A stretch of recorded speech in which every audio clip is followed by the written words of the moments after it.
बिस्मिल्लाहिर्रहमानिर्रहीम अस्सलामुअलैकुम स्टूडेंट्स, हम BSN 6 सेमेस्टर की सब्जेक्ट मेंटल हेल्थ नर्सिंग पढ़ रहे हैं। मेंटल हेल्थ नर्सिंग में आप लोगों के कोर्स का यूनिट 7 हमने स्टार्ट किया हुआ है। यूनिट 7 का लेक्चर 1 हम कंप्लीट कर चुके हैं। उसके बाद लेक्चर 2 हमने स्टार्ट किया, अल्टर्ड मूड स्टेट्स पे है। इसके अंदर मूड डिसऑर्डर्स में हम मूड डिसऑर्डर ए डिप्रेशन पढ़ रहे हैं। डिप्रेशन का पार्ट 1 पार्ट 2 हम कंप्लीट कर चुके हैं, जो कि हमारे चैनल के प्लेलिस्ट में मौजूद है। के प्लेलिस्ट का लिंक आप लोगों को इस वीडियो लेक्चर के डिस्क्रिप्शन के एंड में मिल जाएगी, वहाँ से आप स्टडी कर सकते हैं। आज का हमारा जो वीडियो लेक्चर है, इसमें हम इसी मूड डिसऑर्डर ए डिप्रेशन का पार्ट 3 पढ़ेंगे, जो कि इसका लास्ट पार्ट है। इस वीडियो लेक्चर के साथ ये डिप्रेशन जो कि मूड डिसऑर्डर ए है, ये कवर हो जाएगी। तो स्टूडेंट्स, पिछले वीडियो लेक्चर में जब मैं आप लोगों को पार्ट 2 पढ़ा रही थी, तो उसमें मैंने काजेज़ बताए थे आप लोगों को डिप्रेशन की पैथोफिजियोलॉजी बताई थी, साइन सिम्टम्स बताए थे, और जितने भी फैक्टर्स होते हैं जो कि कंट्रीब्यूट करते हैं डिप्रेशन को काज करने में, वो फैक्टर्स मैंने आप लोगों को डिटेल से समझाए थे। इसके अलावा मैंने आप लोगों को इसकी ट्रीटमेंट और जो डायग्नोसिस है वो भी बताई हुई थी। आज हम पढ़ेंगे नर्सिंग कंसीडरेशन कि नर्सिस ने क्या करना है, नर्सिस की रिस्पॉन्सिबिलिटी क्या होती है वाइल वो जब केयर प्रोवाइड कर रहे होते हैं साइकियाट्रिक वार्ड के अंदर डिप्रेशन के पेशेंट्स को, तो उनकी कंसीडरेशन क्या होनी चाहिए। तो ज़ाहिरी सी बात है, यहाँ मेडिकेशन की बात हो रही है कि जितने भी मेडिकेशंस होते हैं तो वो सही तरीके से पेशेंट को एडमिनिस्टर करना, ये नर्सिंग कंसीडरेशन में से सबसे फर्स्ट वन कंसीडरेशन है। लिखा है, for all classes of anti depressant patient must take regular doses for at least 3 to 4 weeks before they are likely to experience a full therapeutic effect. यानी जितने भी एंटी डिप्रेसेंट है, चाहे वो मोनोएमीन ऑक्सीडेज इनहिबिटर्स है, चाहे वो ट्राईसाइक्लिक एंटी डिप्रेसेंट है, चाहे वो SSRIs है, SNRIs है, जो भी है, पेशेंट ने regular doses at least 3 to 4 weeks तक लेने होते हैं। तब तक लेने होते हैं जब तक के पेशेंट को फुल थेरापेटिक इफ़ेक्ट जो है वो एक्सपीरियंस ना हो। जब फुल थेरापेटिक एक्सपीरियंस उसको हो जाए, तब भी डॉक्टर से मशवरा करके, डॉक्टर की क्लोज सुपरविजन के अंदर वो मेडिसिन वो पेशेंट जो है वो स्टॉप कर सकता है। उसके अलावा वो स्टॉप नहीं कर सकता। तो नर्सिंग कंसीडरेशन यही है कि उनके मेडिकेशन की जो एडमिनिस्ट्रेशन है उस पर ध्यान दिया जाए। They should continue taking the medication for the time specified by their doctor, even if they are feeling better, in order to prevent a relapse deterioration of the depression. उन्होंने ये दवाई कब तक लेनी होती है? जब तक जितना टाइम डॉक्टर ने दिया हुआ है, क्योंकि अगर वो ठीक भी हो रहे हैं, उनको बेटर फील हो रहा है, लेकिन फिर भी उनको दवाई लेनी है, क्योंकि इसमें चांसेस होते हैं कि ये रिलेप्स हो जाए, दोबारा वापस आ जाए, और जब दोबारा वापस आती है तो मज़ीद जो है वो वर्सन होकर वापस आती हैं। Medication should be stopped only under a doctor's supervision. Some medication need to be gradually stopped to give the body to adjust. यानी अगर मेडिकेशन स्टॉप करने हो तो वो डॉक्टर के क्लोज सुपरविजन में करने होंगे, क्योंकि कुछ मेडिसिन ऐसे भी होते हैं जिनको एकदम से स्टॉप नहीं किया जा सकता, जिनको आराम आराम से डोज कम करके वक्त के साथ साथ जो है वो उनको स्टॉप किया जाता है। ऐसे डायरेक्टली स्टॉप नहीं किया जा सकता। Although antidepressants are not habit forming or addictive, abrupt यानी suddenly ending of antidepressant can cause withdrawal symptoms or lead to a relapse. ऐसी बात नहीं है कि ये एंटी डिप्रेसेंट जो है ये कोई हैबिट फार्मिंग या एडिक्टिव ड्रग्स हैं, इन पे कोई एडिक्शन नहीं होती, लेकिन इनको जब हम एब्रप्टली यानी सडनली जब हम बंद कर देते हैं तो विड्रावल सिम्टम्स जो है वो स्टार्ट हो जाते हैं, या फिर डिप्रेशन जो है वो रीअकर हो जाती हैं।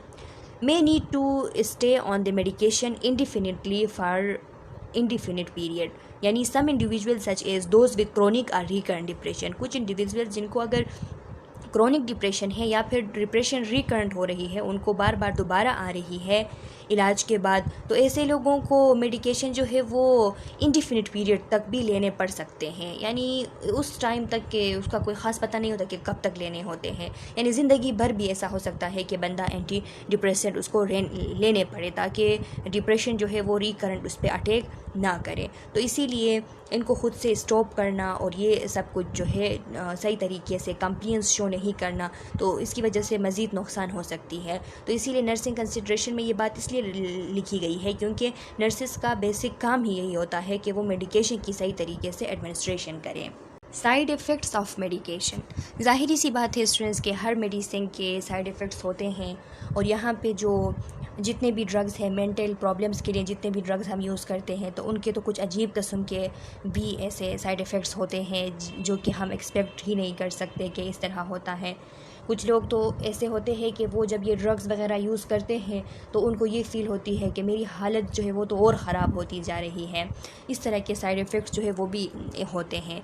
तो लिखा है the most common side effects associated with SSRIs and SNRIs include headache usually temporary and will subside, nausea temporary and usually short lived, यानी जो सेलेक्टिव सेरोटोनिन रीअपटेक इनहिबिटर्स है और सेरोटोनिन नॉरएपिनेफ्रिन रीअपटेक इनहिबिटर्स है, इनके साथ जो common side effects हैं उनमें यह है कि हेडेक होती है लेकिन टेम्पोररी होती है, फिर बाद में ख़ुद से ख़त्म हो जाती है। उनको नौजिया फ़ील होती है, दिल ख़राब हो जाता है, वो भी टेम्पोररी होती है, ख़ुद से ख़त्म हो जाती है। इंसोम्निया इनको होती है या फिर नर्वसनेस होती है, यानी नींद नहीं आती, या तो ये बिल्कुल नींद इनको आती ही नहीं है, या फिर जब नींद आती है तो रातों को फिर ड्यूरिंग स्लीप उठ जाते हैं और जब उठते हैं तो दोबारा नींद नहीं आती।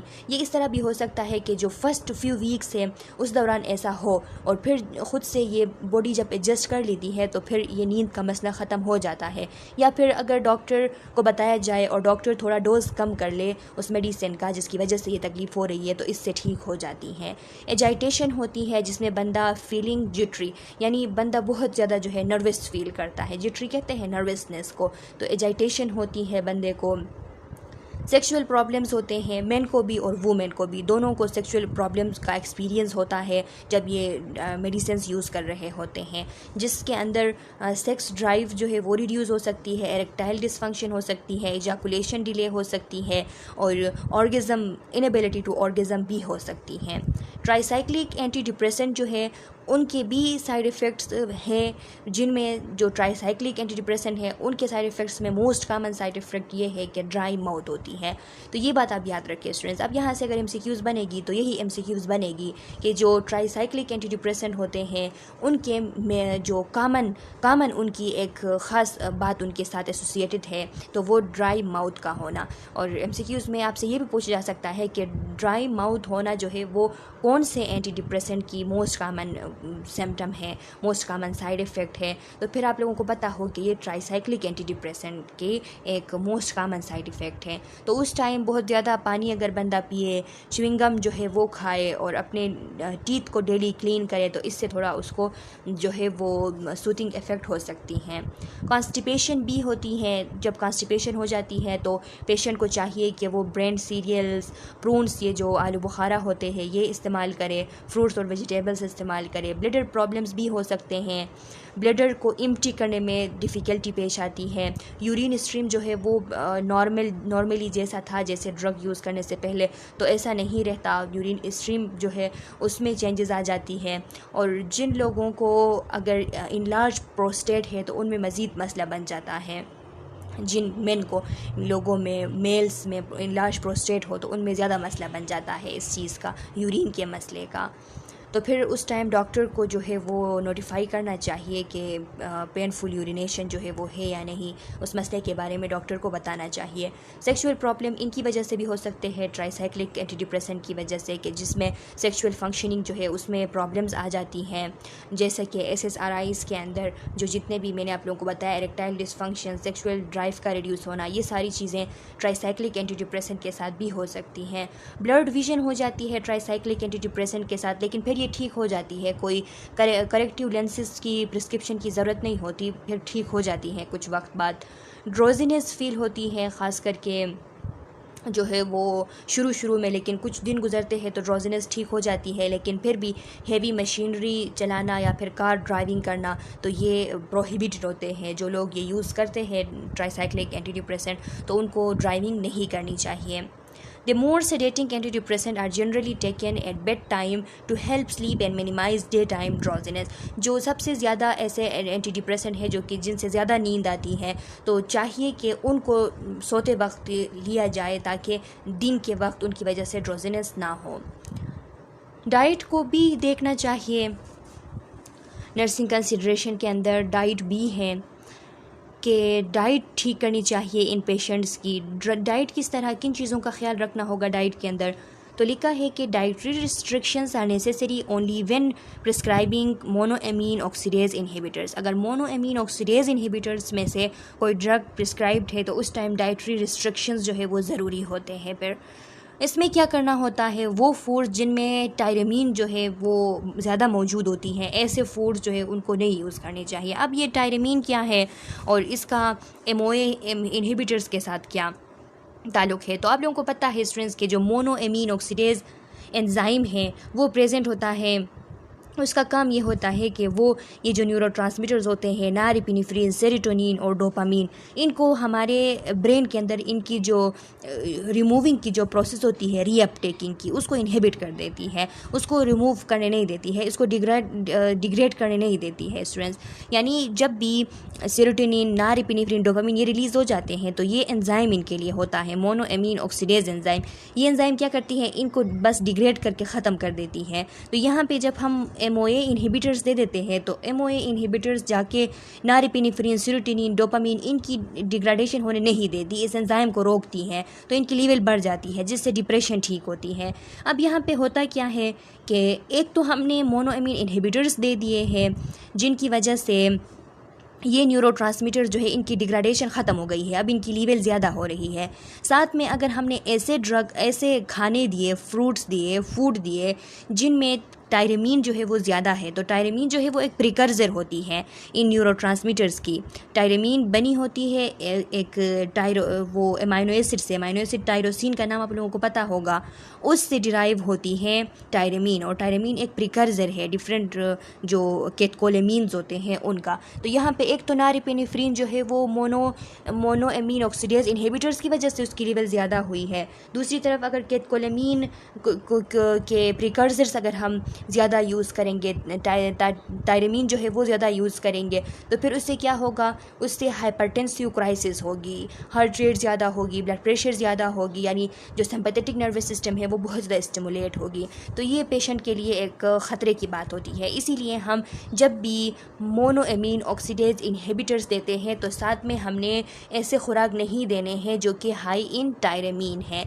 वो कौन से खुराक है जो कि हाई इन टायरेमीन है, तो इसमें सोया सॉस है, स्वेरक्रॉट है। स्वेरक्रॉट जो है स्टूडेंट्स, ये स्वेरक्रॉट जो है ये एक किस्म का एक खुराक है। इसकी पिक्चर आप लोग देख लें, हम तो ज़्यादातर इसको यूज़ नहीं करते, तो इसीलिए इसका कोई ऐसा नाम जो कि हम कॉमनली यूज़ करते हो तो ऐसा कोई नाम नहीं है इसका। इसकी पिक्चर देख ले आप लोग समझ जाएंगे। एजिड चिकन और बीफ लीवर अगर हम यूज़ करें तो उसमें टायरेमीन ज़्यादा होती है। एजिड चीज़ जो पनीर होती है जो ज़्यादा वक्त के लिए जो है सेव करके रखा जाता है, वो वाला पनीर, एजिड पनीर जिसे कहते हैं, तो उसमें टायरेमीन जो है वो ज़्यादा होता है। फायाबीन्स में ज़्यादा होता है। एयर ड्राइड सॉसेज जो है उसमें ज़्यादा होता है। इसी तरह दूसरे जो जो सिमिलर मीट्स होते हैं, जैसा कि अभी एयर ड्राइड जो सॉसेज उसमें क्या किया जाता है कि वो जो मीट होती है उसको ड्राइड किया जाता है और फिर यूज़ किया जाता है।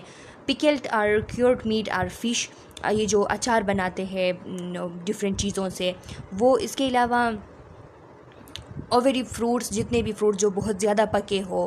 कैंट फिक्स हो गए, फिक्स कहते हैं स्टूडेंट्स ये जिन्हें हम इनको कोइत कहते हैं, लेकिन उर्दू में इनको इंजीर कहा जाता है। कोइत जो होते हैं फ्रूट में, तो उनको फिक्स कहा जाता है, उनमें ज़्यादा होती हैं। रेजिन्स जो है, जो किशमिश होते हैं उनमें, एवोकाडोस जो है, योगर्ट है, सोर क्रीम है, मीट टेंडराइज़र है जो कीमा बनाते हैं, यीस्ट एक्सट्रैक्ट है, केवियर है, केवियर। इसके अलावा केवियर के अलावा जो श्रिम्प्स है, तो ये केवियर श्रिम्प जो होते हैं स्टूडेंट्स, ये वो जो चाइनीज़ यूज़ करते हैं, ये हलाल नहीं होते। ये श्रिम्प जो है वो किसी कीड़े का नाम है, आप लोग देख ले इसकी पिक्चर आप लोग समझ जाएंगे। बियर और जो वाइन है वो भी अवॉइडेड है। एक्टिविटी का ख़ास ख्याल करना चाहिए। Physical activity and exercise contribute to recovery from mood of depression. ये जो मूड ऑफ डिप्रेशन होती हैं, इसके अंदर अगर हम एक्टिविटी को इंक्रीज़ करें, एक्सरसाइज को इंक्रीज़ करें, तो रिकवरी में बहुत ज़्यादा कंट्रीब्यूशन होती है। तो इसीलिए पेशेंट को काउंसिल करना चाहिए कि वो स्ट्रेस रिडक्शन के लिए एक्सरसाइज किया करे। साइकोथेरेपी उसकी करनी चाहिए। सेवरल टाइप्स ऑफ साइकोथेरेपी और talk therapy can help people with depression, जिन लोगों को डिप्रेशन होती है तो उनके साथ अगर हम टॉक थेरेपी करते हैं, उनसे कैथारसिस करवाते हैं, उनकी जो दिल में जो बातें होती है जिनकी वजह से उनको टेंशन हुई है वो बातें उनसे रिलीज़ करवाते हैं, उनके फीलिंग्स, उनकी इस तरह डिफरेंट साइकोथेरेपी जब हम करते हैं तो उसकी वजह से उनको वो ठीक हो सकते हैं, उनको हेल्प मिल जाती है। इलेक्ट्रोकन्वल्सिव थेरेपी हम कर सकते हैं। इलेक्ट्रोकन्वल्सिव थेरेपी स्टूडेंट्स कहते हैं कि जिसमें इलेक्ट्रिक करंट जो है वो ब्रेन से पास कराया जाता है।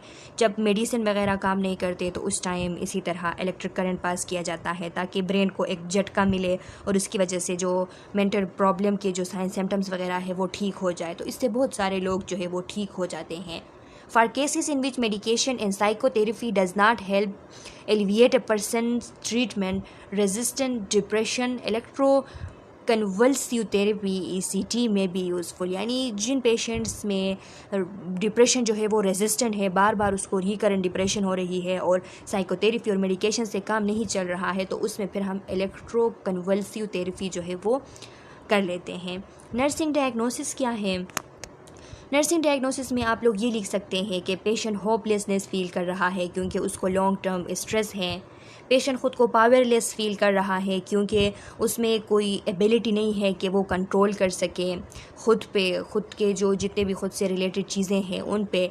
सेल्फ़ केयर डिफिसिट उसकी होती है क्योंकि उसको लेक ऑफ कंसर्न है, ख़ुद पे वो कंसर्न नहीं करता, इस वजह से सेल्फ़ केयर उसकी सही से नहीं है। स्लीप पैटर्न डिस्टर्बेंस है क्योंकि इंटरनल स्ट्रेस है बहुत ज़्यादा। इसके अलावा कॉम्प्लिकेशंस देख ले कि कौन कौन से कॉम्प्लिकेशंस हो सकते हैं डिप्रेशन के। तो लिखा है completed suicides number more than 30,000 per year in the United state. देखिए जिन लोगों को डिप्रेशन हुआ है तो उन लोगों में से अगर देखा जाए तो एक साल के अंदर 30,000 लोग जो है वो सुसाइड कर लेते हैं। अदर एडवर्स आउटकम में arise from attempts in self-injury, untreated medical conditions or physical decline due to inanition। ऐसा होता है कि ये लोग बिल्कुल एनेनिशन की हालत में होते हैं। एनेनिशन कहते हैं बेहिसी को, बिल्कुल ये बेहिस होते हैं, तो इसी वजह से ख़ुद को इंजरी पहुंचाते हैं। इनको कोई एहसास ही नहीं होता, अपने मेडिकल कंडीशंस जो इनको होती है उनकी ट्रीटमेंट नहीं कराते, इनकी बिल्कुल जो है कि फ़िज़ीक जो है वो उसकी डिक्लाइन हो जाती है, ख़ुद को इतना ये इंजरी पहुंचा रहे होते हैं, ख़ुद का बिल्कुल ख्याल नहीं होता इनको। Medical and surgical prognosis and recovery also are affected adversely by current mood of depression। किसी पेशेंट को अगर मूड ऑफ डिप्रेशन में वो मुब्तला है तो उसकी किसी दूसरी मेडिकल या सर्जिकल कोई अगर ट्रीटमेंट की जाए तो उसकी प्रोग्नोसिस, उसकी रिकवरी भी उसकी बहुत ज़्यादा उसके एडवर्सली अफेक्ट हो जाती है, फिर उसकी रिकवरी नहीं हो पाती इस कंडीशन की वजह से। साइको सोशल कॉम्प्लिकेशन क्या हो सकती हैं? Mood of depression, particularly when chronic or untreated, can contribute to unemployment or failure in school, social isolation, substance abuse, and marital and family dysfunction. अब देखिए स्टूडेंट्स के जिन लोगों को मूड ऑफ डिप्रेशन होती है और वो क्रॉनिकली उनमें रहे, उनको ट्रीट ना किया जाए तो उसकी वजह से वो अनएम्प्लॉयमेंट का शिकार हो सकते हैं, वो स्कूल में फ़ेल हो जाते हैं, सोशल आइसोलेशन इख्तियार कर लेते हैं, सब्सटेंस अब्यूज़ करते हैं, और फिर क्या होता है इन सब चीज़ों की वजह से उनकी फैमिली में उनका डिसफंक्शन वो हो जाते हैं, अपना मैरिटल स्टेटस वो कायम नहीं रख पाते हैं, फैमिली में उनकी स्टेटस जो है वो ख़राब हो जाती है, तो इसी तरह वो सोशली डिसफंक्शन हो जाते हैं। प्रोग्नोसिस क्या है डिप्रेशन की? तो लिखा है with appropriate treatment 70 to 80% of individuals with mood of depression can achieve a significant reduction in symptoms, although as many as 50% of patients may not respond to the initial trial। कि अगर देखा जाए तो 70 to 80% individual अगर उनकी appropriate treatment की जाए तो वो मूड ऑफ डिप्रेशन से ठीक हो सकते हैं, उनके सिम्टम में सिग्निफिकेंट रिडक्शन आ जाती है। लेकिन 50% पेशेंट जो है वो शुरू में जब उनकी इनिशियल ट्रीटमेंट स्टार्ट की जाती है तो वो बिल्कुल रिस्पॉन्स शो नहीं करते हैं, लेकिन वक्त के साथ साथ वो रिस्पॉन्स शो करना स्टार्ट कर देते हैं। Untreated at 1 year 40% of individual with mood of depression will continue to meet criteria for diagnosis. अगर एक साल तक ट्रीट ना किया जाए तो 40% इंडिविजुअल्स जो है वो मज़ीद उनकी कॉम्प्लिकेशंस बढ़ती रहती है और क्राइटेरिया फॉर डायग्नोसिस जो है वो कवर होती जाती है, मज़ीद उनके सिम्टम्स वगैरह ज़्यादा होते जाते हैं। While an additional 20% will A partial remission, और उनमें फिर हम जब ट्रीटमेंट भी करते हैं, 1 साल तक अगर बिल्कुल कोई ट्रीटमेंट नहीं की गई है, फिर 1 साल बाद हमने ट्रीटमेंट स्टार्ट की, तो जब हम ट्रीटमेंट कर भी रहे होते हैं तो 20% लोगों में पार्शियल रिमिशन हो जाती है, दोबारा से वो पार्शियली डिप्रेशन जो है उन पे अटैक कर लेती हैं। Partial remission and or history of chronic mood of depression are risk factor for current episode and treatment resistance. और अगर पार्शियल रिमिशन किसी पेशेंट में है या हिस्ट्री ऑफ क्रोनिक अगर उनको मूड ऑफ डिप्रेशन है तो ये रिस्क फैक्टर है कि वो ट्रीटमेंट को रेजिस्ट कर सकते हैं, या फिर करेंटली उनको एपिसोड्स आते हैं और उन एपिसोड्स की वजह से वो ट्रीटमेंट को रेजिस्ट कर लेते हैं। पेशेंट एजुकेशन, पेशेंट को अब ये जो डिप्रेशन का पेशेंट है इसको आप लोग किस तरीके से एजुकेट करेंगे, तो लिखा है education plays an important role in the successful treatment of mood of depression. Patients should be aware of the rational behind the choice of treatment. Successful होती है बहुत ज़्यादा वो ट्रीटमेंट जिस ट्रीटमेंट में पेशेंट को एजुकेट कराया जाए, उसको ये बताया जाए, बाखबर किया जाए उसको कि आपके ट्रीटमेंट की जो हमने चॉइस की है, जो ट्रीटमेंट की आपने चॉइस की है अपने लिए, जो ट्रीटमेंट आपकी की जा रही है तो उसकी रेशनल क्या है, किस हद तक आप ठीक हो सकते हैं, पोटेंशियल एडवर्स इफ़ेक्ट का आपने उसको बताना है और एक्सपेक्टेड रिजल्ट जो है वो बताने हैं। The involvement of patient in the treatment plan can enhance medication compliance. अगर पेशेंट इन्वॉल्व हो जाए ट्रीटमेंट प्लान में आपके साथ तो फिर वो मेडिकेशन भी सही तरीके से यूज़ करेगा, कॉम्प्लियंस शो करेगा, बातें मानेगा आपकी, एंड रिफरल टू काउंसलिंग, और आप उसको जब काउंसलिंग के लिए रिफ़र करोगे तो फिर वो उस पर भी कंप्लेंस शो करेगा, बात मानेगा आपकी। Over the long term patient also may become aware of sine of relapse and may seek treatment early. और उनको अगर सही तरीके से एजुकेट किया जाए तो एक लॉन्ग टर्म बाद उन्हें जब कोई रिलेप्स भी हो जाती है तो वो जल्दी से ट्रीटमेंट ले लेते हैं। For excellent patient education resources visit E medicine depression centre, also C E medicine patient education article depression. यानी ये कुछ रिसोर्सेज यहाँ पे बताए हैं कि पेशेंट को सही तरीके से एजुकेट करने के लिए ये चीज़ें, इनसे आप मदद ले सकते हैं। कंक्लूजन क्या है? Depression doesn't mean a person is crazy. Depression का हरगिज़ मतलब ये नहीं है कि एक इंसान जो है वो पागल है। Depression and the suffering that goes with it, depression और उसके साथ साथ जितनी सफरिंग होती है, जितने सिम्टम्स आते हैं, is a real and recognize medical problem. ये एक हकीकती तौर पर एक जाना पहचाना एक मेडिकल प्रॉब्लम है, ये कोई पागलपन नहीं है। Just as things can go wrong in all other organ of the body, जैसे हमारे जो बॉडी के दूसरे ऑर्गन्स है, हार्ट है, लंग्स है, किडनीज़ है, उनमें जिस तरह ख़राबी आ जाती है उसी तरह thing can grow wrong in the most important organ of all the brain. इसी तरह सबसे मोस्ट ऑर्गन जो हमारा ब्रेन है उसमें भी ख़राबी आ सकती है और उसमें ख़राबी आने की वजह से ये डिप्रेशन होती है। इसका हरगिज़ ये मतलब नहीं है कि इंसान जो है वो पागल है। Luckily most people who get help for their depression go on to enjoy life and feel better about them. और लकीली इसका इलाज भी मौजूद है। बहुत सारे ऐसे लोग जिन्होंने ट्रीटमेंट ली है तो वो ठीक हो गए हैं, अपनी लाइफ को एंजॉय करते हैं और अपने लिए अच्छा फील करते हैं।